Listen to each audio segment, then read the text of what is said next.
What's up, everyone? AJ on AJ's Heli Journey here. Happy belated Father's Day to all the heli dads out there.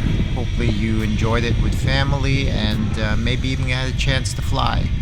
So I figured that instead of showing my last 4 flights practicing Piro flips in their entirety, I didn't want to kind of bore you, and I'm trying to find different ways to be able to still share my progress and my process without over posting or just putting boring content out there. So we'll see how this kind of goes. This was my first flight from a few days ago, I think.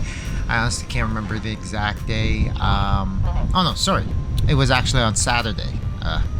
Lost my train of thought there, I guess. But I was out at the field, and you can see I'm practicing the full turn Piro flips. I say that because I read a post, and it was actually brought to my attention also in another post on one of my videos that full Piro flip is the entire move from going upright to inverted and then inverted back to upright. And I can see how that is, or I'm not disagreeing with that, I guess is what I'm saying. When I say full Piro flip, it's actually full Piro and then obviously a flip.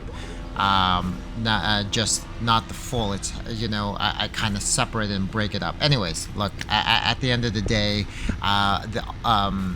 the ultimate goal is to be able to do continuous Piro flips, which is what I think everyone would be after in learning this maneuver. So that's what I'm working on, and I guess as I break it up, there might be ways that certain people call it different things, but these are all just steps towards being able to do those continuous Piro flips for me. But as you can see here, the first one, if you watched while I was chatting there, the first flight, I was doing the Piro flips, but there was quite a bit of movement left to right, and they definitely don't seem fully in control. And in this one, it's a bit of a slight improvement, I think. There's the big changes in altitude are there because I'm still adding quite a bit of collective to start the maneuver, just so that I kind of have that buffer where it, in case I'm getting more height, and in case something happens, I have a little bit more time to kind of react. And I think over time we're going to work on eliminating that more. I think that second flight was a little bit better. And here for flight 3, this is actually today, and I was out a little bit earlier. I think you'll hear from the video there's a fair amount of wind. Which is not an issue. I feel fortunately for me at this point in my flying, I'm comfortable flying in some wind, and I'm also, I guess it speaks to my progress with this maneuver, I'm comfortable doing this maneuver in the wind. Some of the gusts had a little bit of effect on it, but I really do feel that when you're flying the heli like this and these different maneuvers, the wind has much less of an impact than you would think.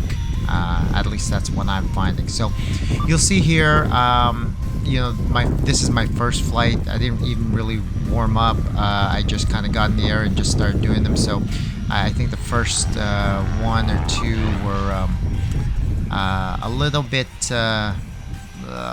dicey, but in the same breath, I think they were better than the first 2 flights even, which were from a couple days before. So it's coming along, and I'll wait till we get to the 4th flight, but I think there was definitely more progress there, and I'll explain why I feel that. But let's take a look at these.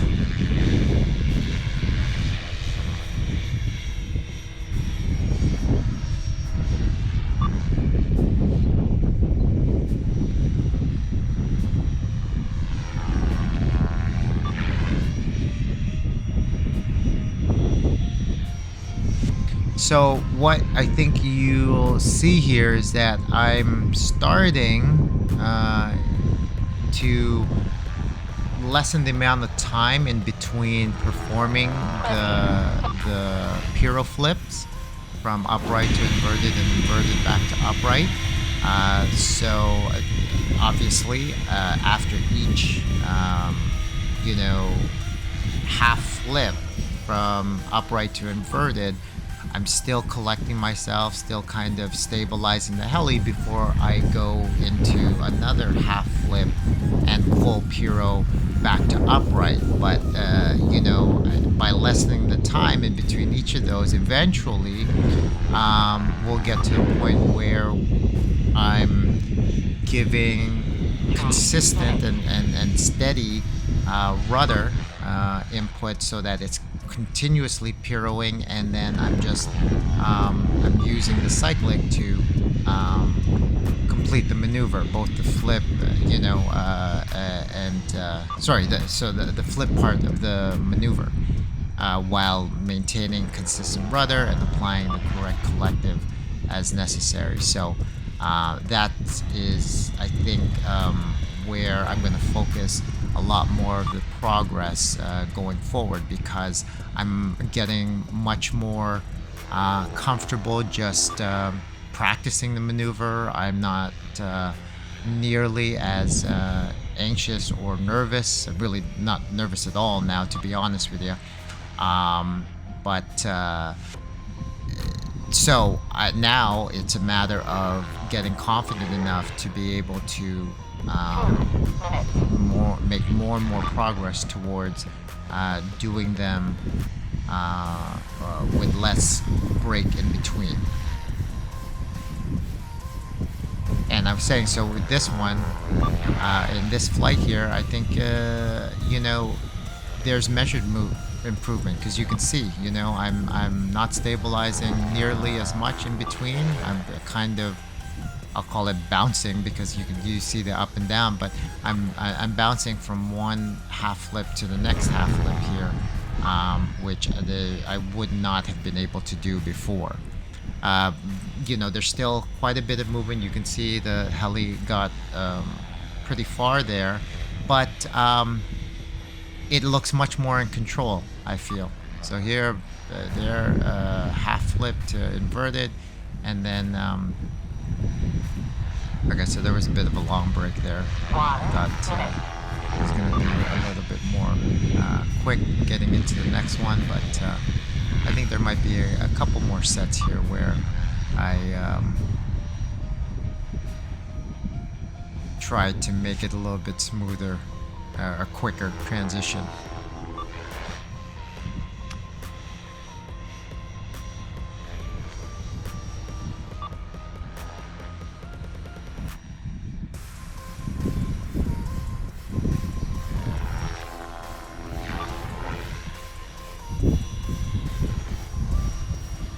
There was one, obviously, and these last couple, trying to just kind of keep it going, and so that I feel pretty good about that. Those last 4 flights, I think that there you can see the progress. Maybe if you go back and watch the first flight again and see the difference. So I'm pretty happy with that. I'm proud of that. Thanks for tuning in.